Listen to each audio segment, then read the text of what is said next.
Good afternoon. The mayor's economic action team has outlined Toronto's response to U.S. tariffs. Mayor Olivia Chow says the city is committed to supporting local businesses amid the ongoing trade war. CTV's Natalie Johnson has been following the city's plans closely and joins us live with more. Natalie. Hi, Michelle. That's right. The city today unveiling its big picture response to the Trump tariffs, which officials acknowledge could have significant impacts on Toronto's economy. The goal here really to build a strong, independent and resilient economy here in the city to protect local industry and workers in the face of these economic threats. One of the biggest components here is leveraging a buy local strategy that would apply to hundreds of millions of dollars worth of purchases. The city obviously has incredible purchasing power on massive capital projects. They will be looking to prevent U.S.-based suppliers from bidding on city contracts, and a very tangible example of that is that the city will be purchasing 17 new fire pumper trucks that will be made in Canada. Another component of this plan has to do with an industrial property tax deferral, allowing local industry to defer their property tax for up to 6 months. Here is more from the mayor on this big picture plan just in the last hour. Canada is facing a senseless, harmful trade war. People are feeling anxious. They're worried about their jobs, the cost of food, the cost of living. And over the past several weeks, what we have done is to act and have convened leaders from business and laborers to build Toronto's economic action plan. One of the officials speaking here today talking about how this is not a Band-Aid solution, but rather a blueprint for the future. It is about building an economy that is global for Toronto and ultimately one that is tariff-proof. Reporting live, I'm Natalie Johnson. Back to you, Michelle and Nathan. Thank you, Natalie. Still to come on CTV News at noon, Prime Minister Mark Carney is in Europe today working to shore up support with Canada's European allies. We'll have more on his first overseas trip a little later in the newscast. But first, the SIU is investigating after a suspect in a deadly stabbing in Hamilton was shot and seriously injured by police. Police were called to an apartment near Hunter and Spring Street for reports of an assault shortly before 4 p.m. yesterday. When they arrived, they found a victim suffering from stab wounds. Police then located a man armed with an edged weapon. There was an interaction which resulted in the man being shot. He was taken to hospital with serious injuries, while the stabbing victim died as a result of the injuries. The investigation into the situation is ongoing. Meanwhile, Toronto police have arrested a sexual assault suspect. 21-year-old Balin Scott is accused of sexually assaulting a victim multiple times between March 8th and the 12th. The incidents allegedly happened near Donlands and O'Connor. Scott is facing numerous charges, including 4 counts of sexual assault, forcible confinement assault with a weapon, and 6 counts of failing to comply with a probation order. Police are searching for 2 suspects wanted in connection with a series of break-ins at convenience stores. Police on the hunt for 27-year-old Richard Ando of Oshawa and 35-year-old Ferenc Glonzi of Mississauga. The pair is wanted on numerous charges, including break-and-enter, disguise with intent, and possession of property obtained by crime. Police have also arrested 2 men in connection with the break-ins, which they say targeted convenience stores in 42 Division between November and February. A pedestrian's in hospital with minor injuries after being struck by a vehicle in the area of Warden and Shepherd Avenue. It happened shortly after 8 a.m. The driver involved remained at the scene, and police have not provided any information about the circumstances leading up to the person being struck. And Durham Regional Police are investigating a crash in Oshawa. Now, it happened on Park Road South between Bloor and Cromwell Avenue around 6 a.m. The road was closed for the police investigation, but has since reopened. So far, there's been no word on any injuries, and the cause of the crash is still under investigation. You may have noticed Toronto police are out enforcing rules in school zones as students return to class following March break. Parking enforcement officers are keeping an eye on illegal parking in an effort to protect children and pedestrians. They're also paying special attention to no stopping and no parking zones, as well as crosswalks and school bus loading areas. And starting today, the TTC is deploying fare inspectors on its bus network. It's the latest move from the transit agency to crack down on fare evasion, which it says leads to millions in lost revenue each year. And CTV's Sean Lethong is following this story, and he's got more details. Sean.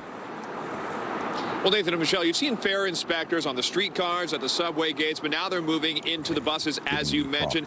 The TTC saying that they lose as much as $140 million a year to fare evasion. Now, that is an estimate, but that number is humongous. So they're really trying to bring that down. Now, the fare inspectors, they've actually hired 55 new fare inspectors, and people will notice they will be in uniform. They will be wearing body cameras. Here's a little bit more from TTC's Stuart Green on what they can expect today. So what's going to happen now is that when you get off the bus here at Keele Station this morning, and keep in mind, these inspections will move around. It won't always be here. The inspectors will ask you to show your proof of payment. So whether that's your debit card, your credit card, your watch, your phone, or your Presto card, that's what you'll be asked to show to prove that you have paid. If you haven't paid this morning, you'll be given an opportunity to pay, and that'll last for a couple weeks. So it's an educational process this morning, and we'll start really enforcing in a couple of weeks' time. So enforcement looks like fines, and they say that if somebody just hasn't tapped or paid, they could be fined about $235. But if somebody is committing fraud, as they say they're using somebody else's card, they're using a child's card or something like that, you could be fined as much as $425. Reporting live, I'm Sean Leathong. Nathan, I'll send it back to you. Thank you, Sean.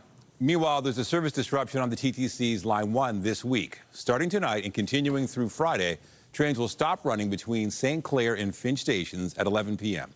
Shuttle buses will run instead until the end of service. Lawrence and North York Center stations will be closed during this time, but all other stations will be open for customers to purchase fares and connect to bus routes. Now let's have a live look at the city this afternoon. It was a soaker at times over the weekend, but the clouds are clearing and we are in for what looks like a pretty pleasant afternoon. It's also going to warm up a bit. Lindsay Morrison is here with a look at the current conditions. Definitely fresh to start, but it's nice that there are warmer temps ahead. And not just today, Michelle, but really over the next couple of days, we are going to experience quite a warm up, eventually into the double digits and even teens. So stay tuned for that. Right now, though, we are still below freezing. It is -1 degree, and it's true, there is a bit of a wind chill factor. It feels like -6 out there, currently 0 in cities like Hamilton and Niagara Falls. Part of the reason for it feeling so fresh out there, we've got these northwest winds in the wake of the cold front that sliced through yesterday. The clouds are clearing. We've had a few of them around the Golden Horseshoe, but you can see that we're making way for a pretty clear afternoon. Overall, things are looking quite nice for today. Happy St. Paddy's Day to those celebrating. We've got the luck of the Irish on our side when it comes to our evening temperature, about 6 degrees around 6 p.m. And if you like that, again, just wait until you see what's in store for tomorrow and especially Wednesday. Those details are coming up. For now, though, Michelle, I'll send it back to you. Thanks, Lindsay. Prime Minister Mark Carney is visiting France and the United Kingdom today, making his first trip overseas since replacing Justin Trudeau. Carney says the goal of the trip is developing and expanding trade relations with two of Canada's strongest European allies. Carney touched down in Paris earlier today. He met with French President Emmanuel Macron this morning, stressing the need for Canada and France to work together to combat U.S. tariffs. Canada is a reliable, trustworthy, and strong partner of France, which shares our values and lives them through action during this age of economic and geopolitical crises. Carney made a stop at the recently reopened Notre Dame Cathedral in Paris. The French landmark was gutted by a major fire in 2019, but is once again open to the public following a 5-year reconstruction effort. CTV's Mike Lecouture is traveling with the Prime Minister and has more on his trip.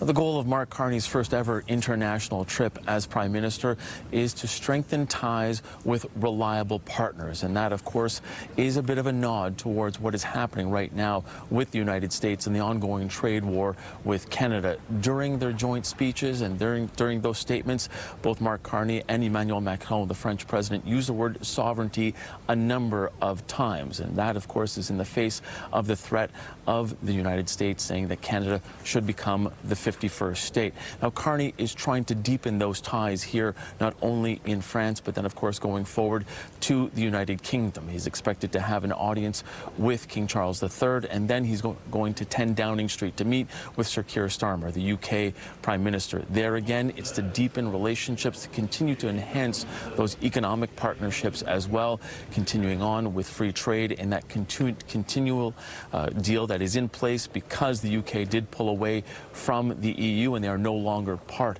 of CETA. Now, that will continue on with this theme. We expect to hear from Mark Carney a little later on today. He'll take questions from reporters wondering whether or not there will be an ask of both Sir Keir Starmer and of the King to say a statement a little more forceful on Canada's sovereignty in the face of what Donald Trump is doing and what we are seeing as that deadline of April the 2nd continues to loom on that tariff threat, and to see whether or not there will be more of these allies standing together in applying tariffs back on the United States. This trip will wrap up on Tuesday morning. There's expected to be a trip down to Iqaluit, or up to Iqaluit, I should say, in Nunavut.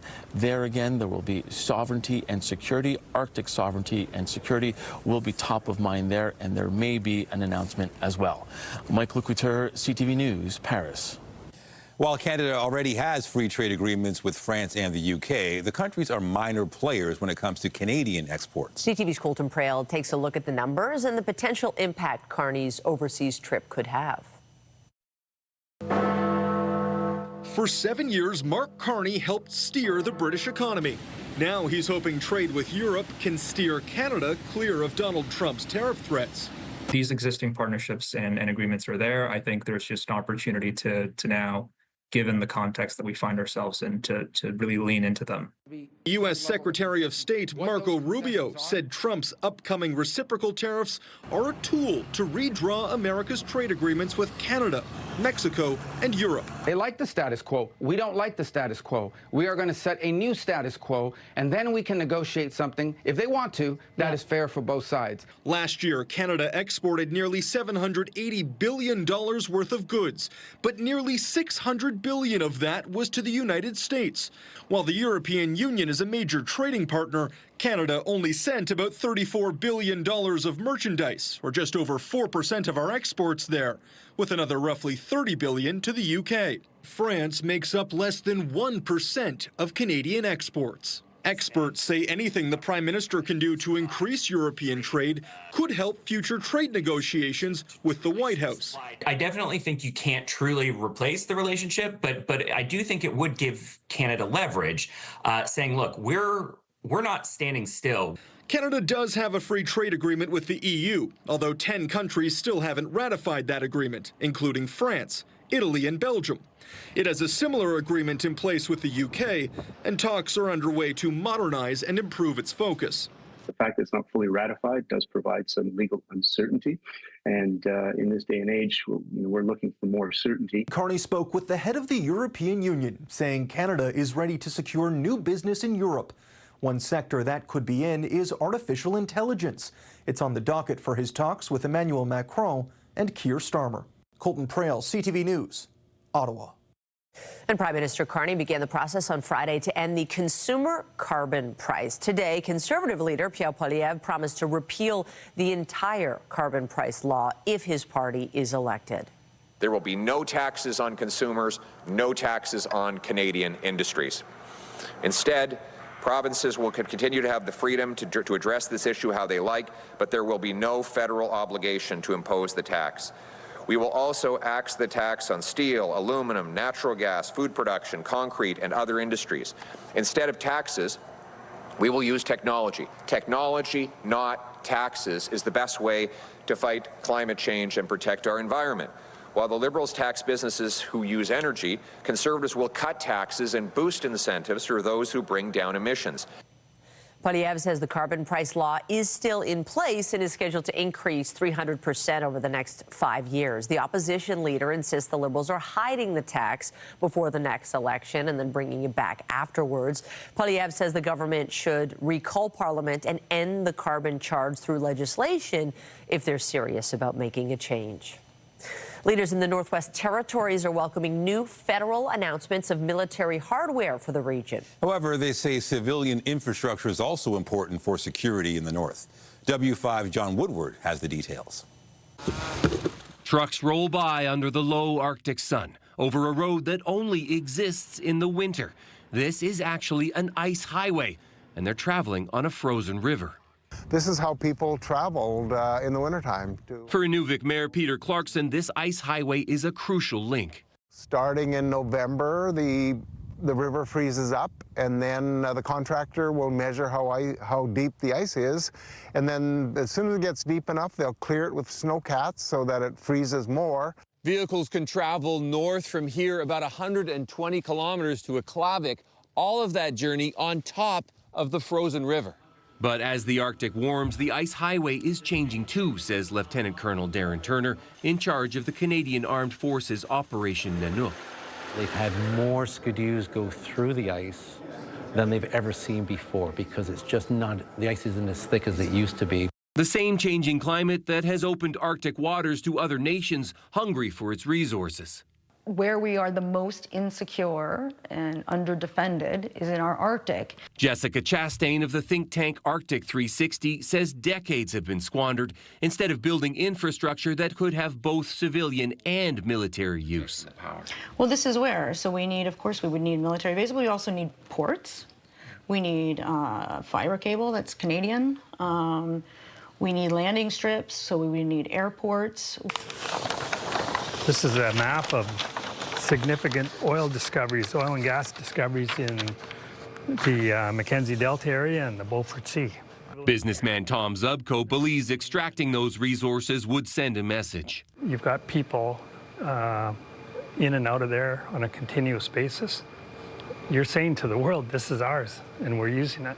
Yeah, that's the kind of language other nations would understand. I would think so. As for a successful project, he points to the Inuvik Airport, named for his father, whose runway was lengthened for military jets. That has helped commercial flights as well. Let's face it, west of us is Russia, China.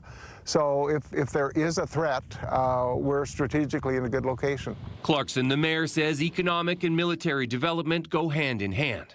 So you'd say Arctic security isn't just about the military? No, definitely not. If we're talking about sovereignty and security for the Arctic, then we need the infrastructure. One place to start, he says, would be a summer route, accessible for civilian and military vehicles alike when this highway starts to melt. John Woodward, CTV News. Lawyers for Hudson's Bay are back in court this morning as the company's creditor protection case continues. Canada's oldest company seeking approval to begin liquidating its entire business, which would put more than 9,000 people out of a job. The retailer says it's been forced into a full liquidation because it's been unable to secure financing to keep some of its stores afloat. For more on the Bay's uncertain future, we're joined live by CTV's Renee Rogers. Renee, what's taking place today with the Bay Company in court? Hi, Nathan. Well, lawyers for the Hudson's Bay Company are seeking approval from a Toronto judge to essentially liquidate its entire business. The Hudson's Bay Company says that it essentially has no choice but to do this after exhaustive efforts to turn up financing to be able to restructure or save itself in some form turned out to be unsuccessful. Now, this, of course, comes after earlier this month, the company filed a creditor protection application showing that it owes more than $950 million to creditors. This is when we learned exactly what dire straits the company is in. Now, as you mentioned, this move to liquidate does put more than 9,000 jobs at risk across not only 80 Hudson's Bay locations, but also 3 Saks Fifth Avenue stores and 13 Saks off Fifth locations in Canada that it owns through a licensing agreement. Now, all this being said, Nathan, the Bay says it remains optimistic that it can still drum up some capital and find a solution with key stakeholders to avoid a full shutdown. CTV News does have a reporter in the courtroom, and we hope to learn more very soon. Okay, well, you know, Hudson's Bay Company has been a staple in this country for many years. What caused its downfall? That's right. Yes, it goes all the way back to the fur trade. In that consumer protection application that it filed, it cites 3 things. First of all, it says that there's been subdued consumer spending, is something all of us know about. It also cites trade tensions between the U.S. and Canada. And then thirdly, it cites a post-pandemic drop in the number of downtown shoppers, where a lot of the Bay locations tend to be. That being said, retail analysts say there's more to the story. They point to what they call essentially a combination of missteps. The first one being a lack of investment in physical store locations. So, for example, things like escalators, elevators would break down and sometimes sit for long periods of time before being fixed. But a lot of people also point to back in 2008 when they say it essentially was the beginning of the end for the Bay. That is when an American investment firm acquired the Hudson's Bay Company, and people question, whether that investment firm had real interests in fixing the business's underlying issues. Well, now, Nathan, the issues have compounded so much that they may be too great for the company to save itself. And if that were to be the case, Nathan, that would certainly leave a real hole in the entire Canadian retail landscape. Yeah, certainly. CTV's Renee Rogers with the very latest on the Hudson's Bay Company and what they're seeking in court. Thank you. You're welcome. Amid the ongoing trade war, U.S. President Donald Trump says he has no intention of creating tariff exemptions on steel and aluminum. April 2nd is a liberating day for our country. We're going to be getting back some of the wealth that very, very foolish presidents gave away because they had no clue what they were doing. Trump making these comments aboard Air Force One. He says both reciprocal and sector-specific tariffs are coming April 2nd. Last month, Trump raised tariffs on imports of steel and aluminum to 25%. He then offered a one-month extension for goods compliant with the North American Free Trade Agreement. Trump also stated Canadian energy and potash will only face a 10% tariff. And Trump says he'll be speaking with Russian President Vladimir Putin tomorrow amid an ongoing push to end the war in Ukraine. Well, I think we'll, be talking about land. It's a lot of land. It's a lot different than it was before the war, as you know. And we'll be talking about land. We'll be talking about power plants. The U.S. president says his team is making progress in the effort to end the war and also suggested there could be an announcement tomorrow. Meanwhile, the European Union's foreign policy chief claims Russia does not want peace in Ukraine. Those conditions that they have presented, it shows that they don't really want peace, because they are presenting as conditions all their ultimate goals that they want to achieve from the war. Ukrainian President Volodymyr Zelensky also spoke about the push for a ceasefire, blaming Russia for prolonging the war. Zelensky says Ukraine is doing everything to intensify diplomacy, but also emphasized the importance of strengthening defense and security forces. Severe weather killed dozens of people in the U.S. over the weekend. I don't know, never seen this kind of strong wind. And then we were just hurried up because the wind was so strong. A massive storm system spawned deadly tornadoes across the central and southern U.S.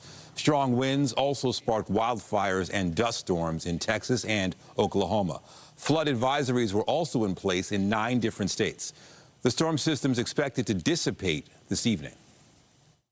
Well, fortunately, we did not have severe weather here in southern Ontario, but we did have a decent amount of rain over the weekend. Here's a look at some of the numbers. We had almost a month's worth of rain between Saturday and especially during the day on Sunday. About 22 millimeters of rain recorded that day alone. Our monthly average is about 32 millimeters, and we are already over 40 so far in the month of March, I should say. And it's a bit of a temperature roller coaster the next few days. Warm heading into midweek, and then a sharp cool down. We'll tell you all about it in your 7-day forecast. That's coming up after this break.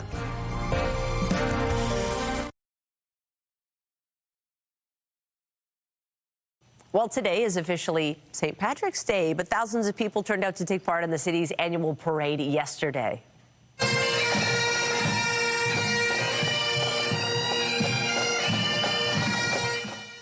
So wet ground there, but the rain mostly held off for the event, which saw marchers begin their day at Bloor and St. George before ending the parade at Sankofa Square. And the festivities, well, of course, they continue today. CTV's Jessica Smith joins us live now from the Wolf Tone Irish Pub with more on how people are marking the occasion. Noon at a pub on St. Paddy's Day. What's the atmosphere like there, Jess?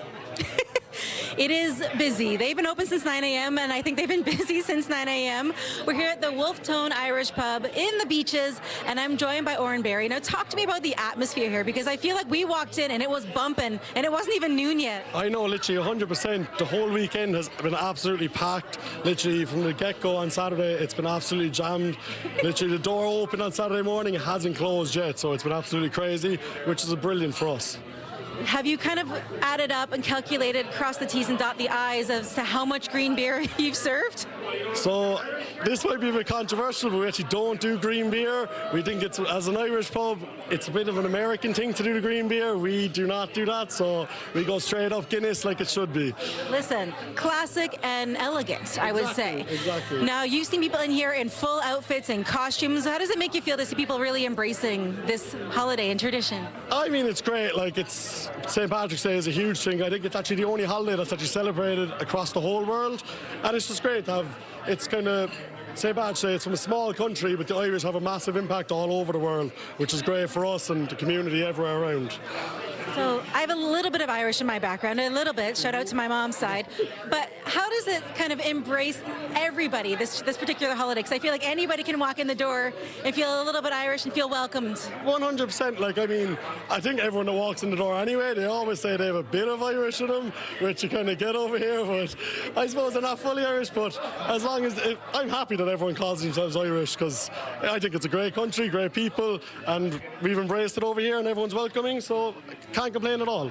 Listen, the atmosphere has been exciting and electric. Since we walked in the door, there's been live music. What can people expect throughout the day? Because you guys are really only just getting started. I know, literally just getting started. I know it's a Monday, so I say from 3 p.m. onwards, the queue will be going around the corner, honestly, I'd say. And we have live music all day, so I say it's going to get hectic, crazy, and fun. Hectic, crazy, and fun. Those are my 3 favorite things. Exactly. Thank you so much. We're going to get the live music going again. We're going to send things back inside. And one more thing. Mom, I'm on TV. Mom, he's on TV. We'll send things.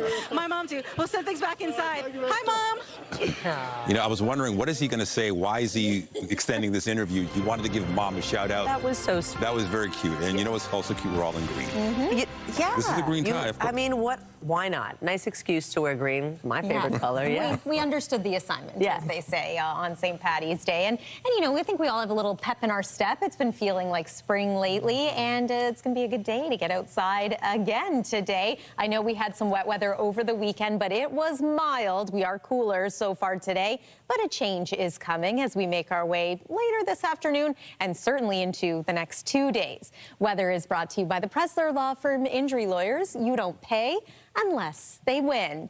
We're going to take you to Chicago now, where, as you know, it's a bit of a tradition around those parts to dye the river green. We'll try and get you that video in a little bit, but here's a live look outside right now, a little closer to home in Toronto, where, yeah, the sun is starting to shine. Those clouds clearing out, making way for a lovely afternoon. Temperature-wise right now, we are on our way up. It is 1 degree now, still -7 degrees in Sudbury. It's -2 in Ottawa and 1 degree in the Windsor area. Later today might take until evening as opposed to early afternoon, but we're forecasting a daytime high of 6 degrees. That's on the warm side of seasonal. Our average daytime high now at this point in the month of March is about 5. Your evening forecast looks like this. Again, enjoy the daylight well into the 7 o'clock hour, I should say now. Clear skies, light winds. We might get a little bit of cloud through the overnight hours, but nothing major. And we're expecting to stay dry for the next couple of days here too.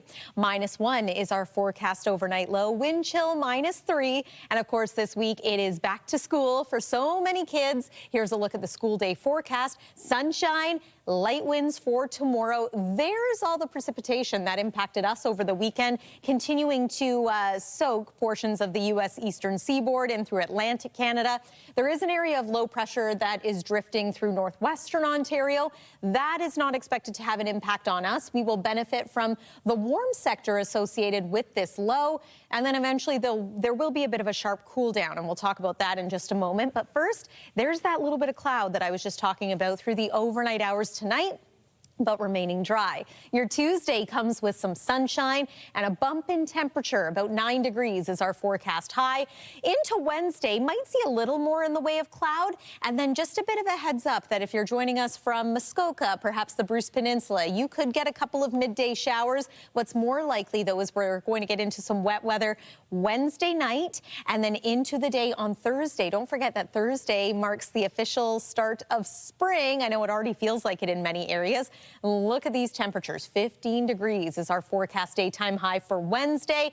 Then we'll cool slightly for Thursday. Back into some sun for Friday, but not before an overnight low of -5. Might see a few flurries as a result of that. And at this point, next weekend is looking pretty seasonal. That's the weather for now. Nathan, I'll send things over to you. Right, not bad. Thanks, Lindsay. Well, the Maple Leafs will be looking to snap a 2-game losing skid when they take on the Calgary Flames tonight. William Nylander up high. Pass Centerland. In. Backhand. Scores! The team's coming off a 4-2 loss to the Ottawa Senators on Saturday. Puck drop for tonight's game against the Flames is set for just after 7:30 at Scotiabank Arena. The Raptors will be in action tonight against the Phoenix Suns. He's got to be ready to go. Wide open. Wow. And there's a block. Bible. How about that? The Raps coming off a 105-102 loss to the Portland Trail Blazers last night. The loss snapped a 4-game winning streak for the Raptors. Tip-off for tonight's game against the Suns is set for just after 10 p.m. in Phoenix. Still to come, new data indicates eating fish could help kids improve their social skills. We'll have more on the research when we come back.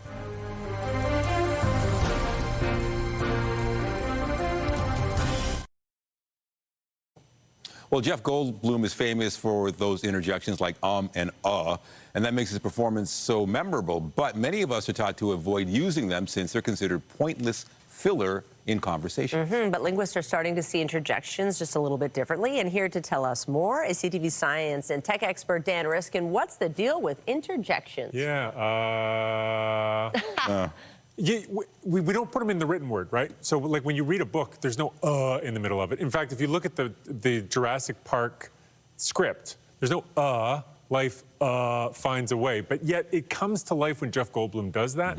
And I think that speaks to the fact that we all use them, and it is a real part of how the language works. And so linguists have now got better tools for understanding spoken word because it's so much easier for them to collect data thanks to AI, right? When we have a conversation, you can have a little machine that records it and captures all those ahs in a way that the transcript might not show it. So now that they have those tools, they're realizing that when people talk, about 1 out of every 7 things that happens in it, as it goes back and forth between 2 speakers, but 1 out of every 7 is a little or huh.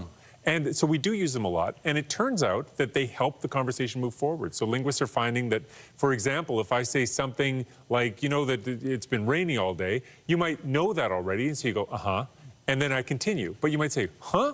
And then I say, oh no, it's been raining for, you know, it's been crazy. And so it changes how I take the conversation forward, and it turns out to be really important. So these interjections that seem like they're wasted noises, I think I'm getting a new appreciation. No, I think you're right, because we're, you know, in our business, we're talking and trying to sound natural. And if you put in the ums and the ahs every once in a while, it does seem more natural to speak that way. Yeah. Anyway. And also when you're interviewing, you know, sometimes that little, like you just made that little noise to me, right? And so it helps me know that I'm going in the right direction. And so it can be a really effective tool. All right, this one I like because I've got a son, he's 19, and I'm always talking about just basic social skills. But I didn't think for 1 second eating fish could help. What's the deal? Right. This is amazing. So a UK study, they just looked at a bunch of families that have 7-year-old kids, and they asked, how much fish are your kids eating?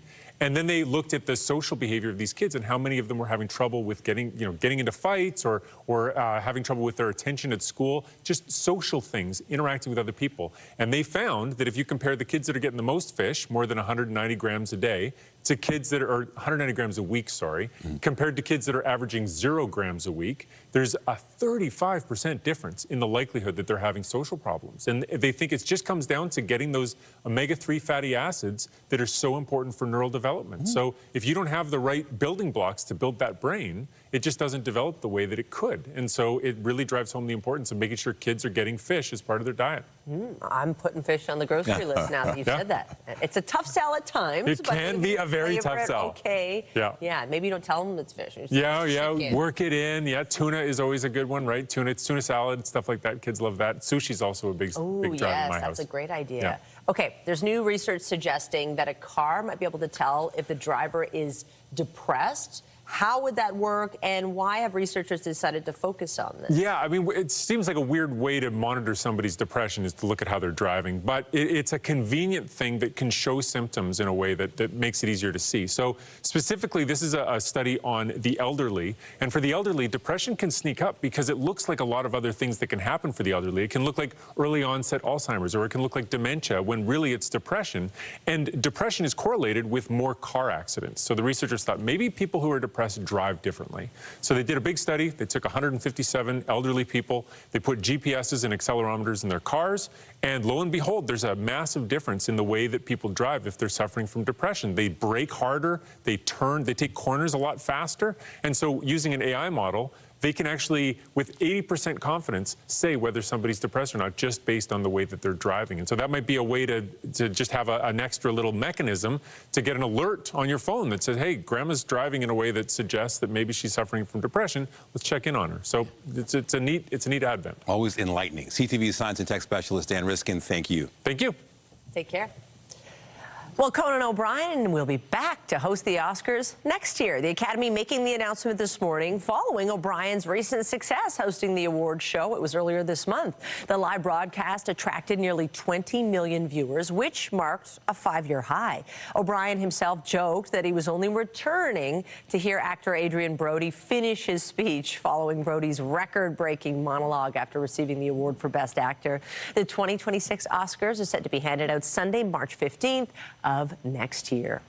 There was a new #1 at the weekend box office in what was a very slow couple of days for theaters. So, what's your deal? My deal? I'm just a regular guy with a regular job, but I've got this condition where I don't feel pain. Action comedy Novocaine took the top spot, bringing in $8.7 million in its first weekend in theaters. Sci-fi film Mickey 17 placed second, bringing in just over $7.5 million.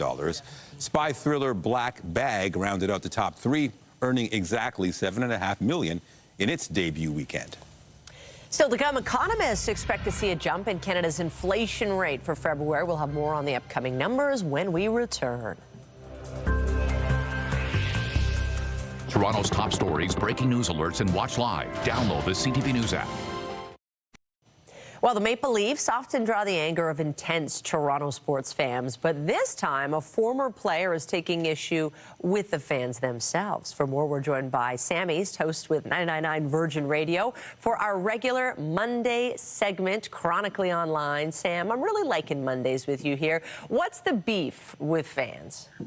Yeah, let's get into this beef. So this tweet right here is getting a lot of online reaction. I won't claim to be a sports aficionado, but I love the online reaction from this. A former Leaf by the name of Jay Rosehill said, a newly acquired local kid fighting the enemy at center ice on Saturday night sounded like the building was empty. It's honestly embarrassing. What he's talking about is Scott Lawton. So Scott Lawton is from Oakville. He is the local kid in question here. He got into the fight this game against the Sens on Saturday night. And sure, you might be fired up watching this action go down. But if you're in Scotiabank Arena, not rowdy enough. And the criticism here online and beyond is we're Canadians, we're hockey fans, we're Leafs fans.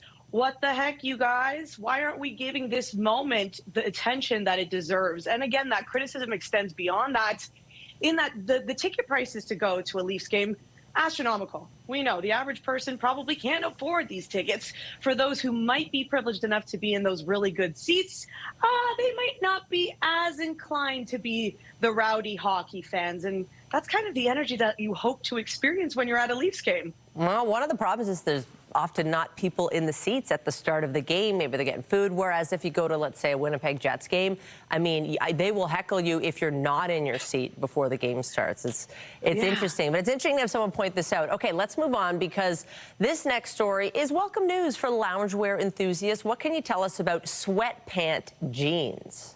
Yeah, music to my ears, and hopefully yours, Michelle. Oh, yeah. I think the loungewear movement has really taken on new speed since the pandemic. People, workplaces are becoming more welcoming to more casual attire, but the brands are hearing this and going full steam ahead with it.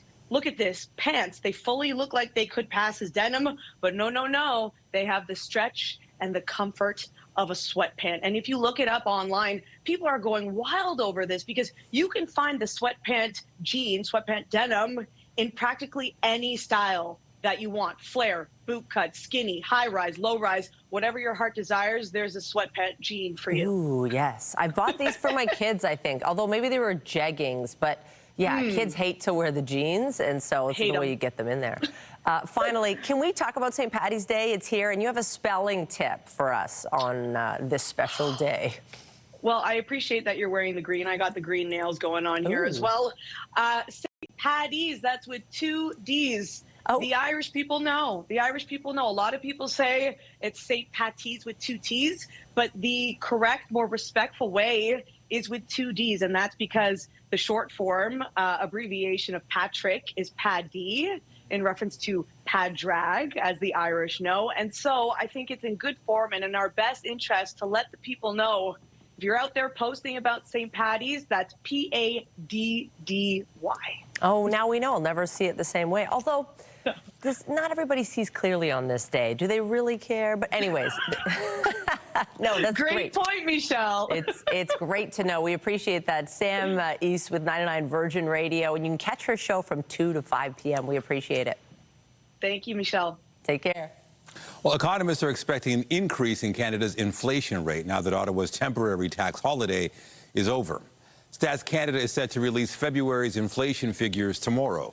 From December 14th to February 15th, a number of household staples, as well as alcohol and restaurant bills, were not subject to the federal sales tax. However, with the break over, inflation is expected to rise. Meanwhile, the February inflation data will not reflect the impact of Canada's trade war with the U.S., as that economic conflict began earlier this month. Coming up on CTV News at noon, making curling more accessible. A club in Montreal is helping kids with mobility issues get on the ice. We'll have the story and more when we return.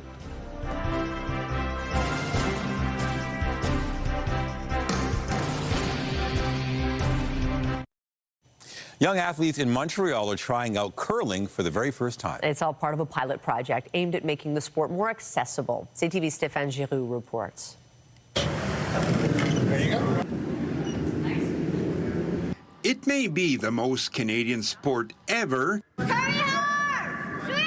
but for 9-year-old Charlie Barsanti, it's an activity she had to watch from the sidelines because of her wheelchair. Because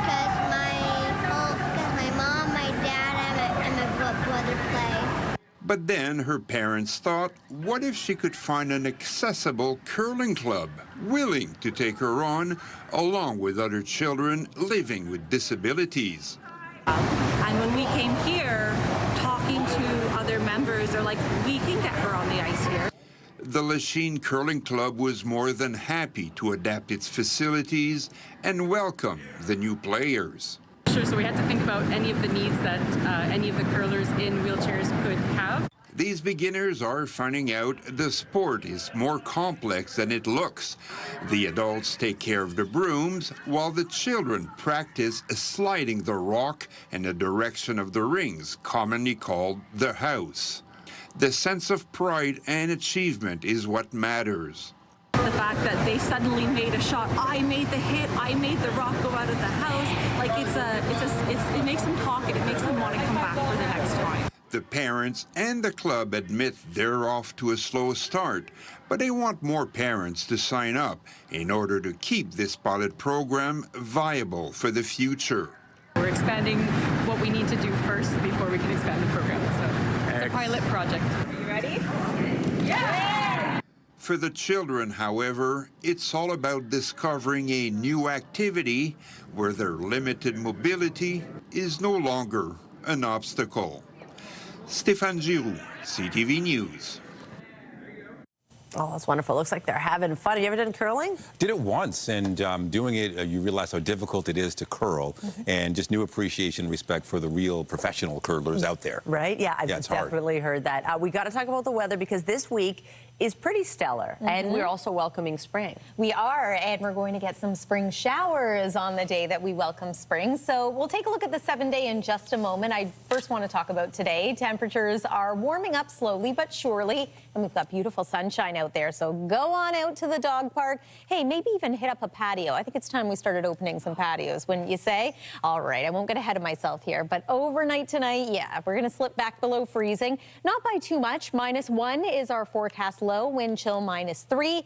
And then here's tomorrow, 9 degrees for the high. Notice that the norm is about 5, so we're warmer than normal. We've got loads of sunshine in the forecast. Let's talk about this 7-day forecast because Wednesday, conditions get even warmer. We're forecasting a daytime high of 15 degrees. It's warm, but it's not record warm, so we're not getting too carried away here. And then Thursday, we officially welcome the spring season at 5:01 a.m. And yes, it does look like we've got some showers in the forecast beginning Wednesday night, continuing Thursday. Then a sharp temperature drop Thursday night could lead to a few flurries. But look at that. We're back into sunshine and a high of 8 degrees by Friday. Nathan and Michelle. All right. Thanks, Lindsay.